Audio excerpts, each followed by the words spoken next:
have to excuse the rather silly smile on my face because I'm in my element right now. I obviously love driving all the new cars, and I have done for quite a while, but any opportunity to get back into something, I say old, but if I tell you that this car was built in 1992 when I was 16, that would imply that I'm also getting quite old, but that's besides the point. So a bit of context. In 1987, this publication received a test car, a white one, Toyota Conquest at the time, with a body kit and red decal on the side that proudly announced twin cam 16. And that car was built by Toyota South Africa with permission from Japan, because we didn't get things like the AE86. So the highlight of that car was the 4AGE motor twin cam 1600, 16 valve, and it was a pocket rocket by all accounts. That car was succeeded by this car from 1989 till 1993. It was also referred to as the Kentucky Rounder, or the bubble-shaped Conquest. Also has the 4AGE motor in. By all accounts, a little bit slower than the first generation car, but also more refined. So this is a 1992 example. Incredibly, it's got 382,000 kilometers on the clock. Toyota South Africa very kindly sent it down to Cape Town for us to do this shoot. And listen to this.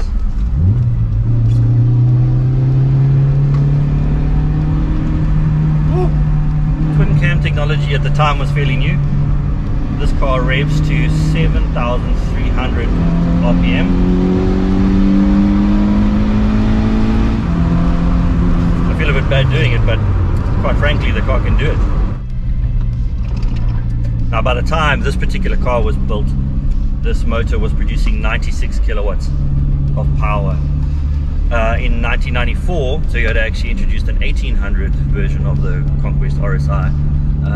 It wasn't quite as successful, it wasn't the same motor. This motor was then discontinued overseas, but Toyota South Africa once again pulled some strings, and they were able to put this motor in the Corolla package. Corolla 20 valve RSi was born. For a lot of people, that's pinnacle RSi. Now, the reason a lot of people think that RSi peaked with that particular 20 valve Corolla and its RXi sibling was that while RSi continued into the Run-X shape, and then they even introduced TRD in the Aura shape, those cars kind of, they weren't a sharp handling, they were a bit soft by comparison, and certainly the competition had caught up. So someone that also got a bit fed up with Corolla packages getting a little bit soft was then president of Toyota, Akio Toyoda, and he in 2019 announced that he was going to build a Corolla that would get people excited again. Now, where the reimagined Supra and the 86 were already around at the time, the Supra is obviously built in conjunction with BMW, so it shares a lot of its underpinnings and its motor with a BMW Z4, while the 86 obviously is a collaboration with Subaru. So where would Toyota take this idea of building its own bespoke Corolla package again? Well, I'll tell you where they took it.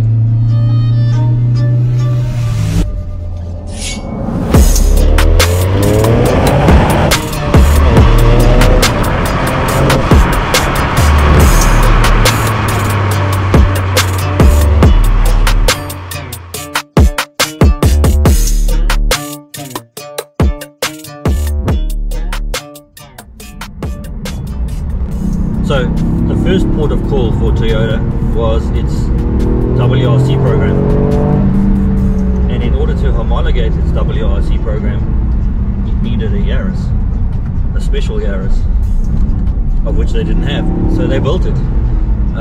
This is the GR Yaris. Oop. And it is a little pocket rocket. Again, because they didn't have the Yaris package to work from, they started afresh. So actually it's an amalgamation of two different platforms. They smashed it together. It's 3 doors, it's got a carbon roof, it's got aluminium bonnet doors and a boot lid. for weight saving.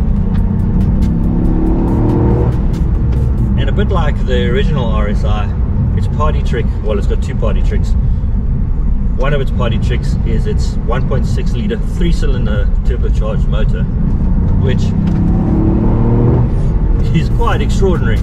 Mated with a 6-speed manual transmission. It's also got with rev matching technology, so it can make you feel like a rock star. I'll show you here. Go down. There we go. Turn in your shop. I think I mentioned it, it's a pocket rocket. It's really good fun.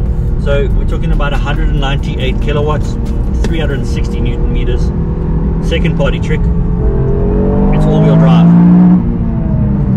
So it's got a trick all-wheel drive system. You can either put it in a 60-40 front to rear split. You can put it into a track mode, which gives a 50-50 split. Otherwise, you can put it into 30-70 split, which Toyota in its press material describes as best for tracing lines. It makes the car so well balanced. You can play on the throttle depending on which mode you're in. Red line again at 7. A little nod to RSi once more.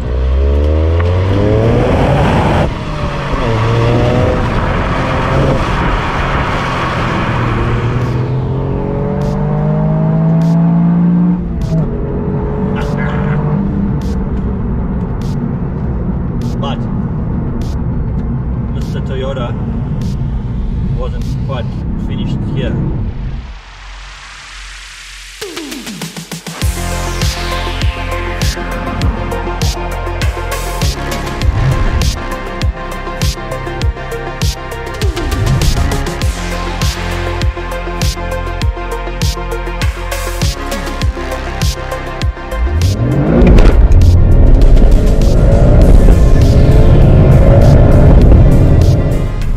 And this is it. Immediately I'm sitting a lot more comfortable in the car for my frame, and the reason the GR Corolla works a little bit better than the Yaris, apart from the performance, which we'll get to, is it's based on the current Corolla package. So same platform, so they didn't have to modify it. So all they did is strengthen it, adjust the suspension, and I think you can probably sense I'm already a lot more comfortable at just cruising speeds. Same motor as the Yaris, except in this application it's got 221 kilowatts and 10 extra Newton meters of torque to 370 Newton meters. They did a bit of software tuning, and also the Corolla has a trick exhaust system. So you'll notice on the back 3 tailpipes, one big one in the middle. It's got a flap that opens. I had to laugh because it actually opens at startup, so it gives a bit more of a bark to alert bystanders to your presence. And then at 4,500 RPM,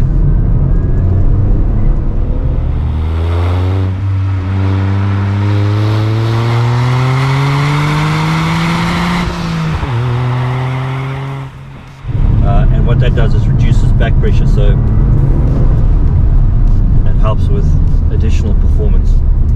So same all-wheel drive system as in the Yaris, but already because it's got a longer wheelbase than the Yaris, it feels altogether more usable. I'm comfortable already.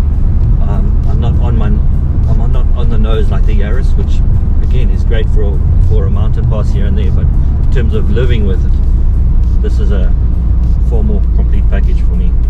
This is the circuit edition, so again it has the carbon roof, aluminium bonnet, doors and boot lid for weight saving, or essentially it keeps the center of gravity a bit lower. This is, for me, a phenomenal return to form for Toyota.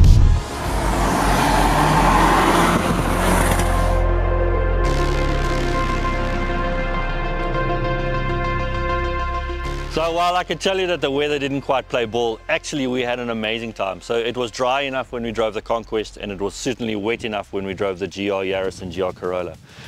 Having spent a day driving these cars back to back, I'm grateful that Toyota South Africa lent us their precious RSi, and I'm very grateful to have got into the GR Yaris and then the GR Corolla back to back. What I can tell you is that Unlike in a Golf GTI package or a Honda Civic Type R or even a 3 Series, I couldn't tell you that getting out of the Conquest and into one of the GR cars, I couldn't feel the lineage or the heritage of the RSi seeping through. But in the case of Toyota, I'm not sure that actually matters that much. What matters from a car enthusiast point of view and from a Toyota enthusiast point of view is that Toyota actually built these cars. So while GR Supra exists, GR86 exists, they built those in conjunction with obviously Subaru and BMW. These are ground up Toyotas, and someone at Toyota, thank you Mr. Toyota, lit a fire of enthusiasm for the brand, and they designed engines and drivetrains, and they produced these fantastic cars. So for me, rise of the RSi. Welcome back, Toyota.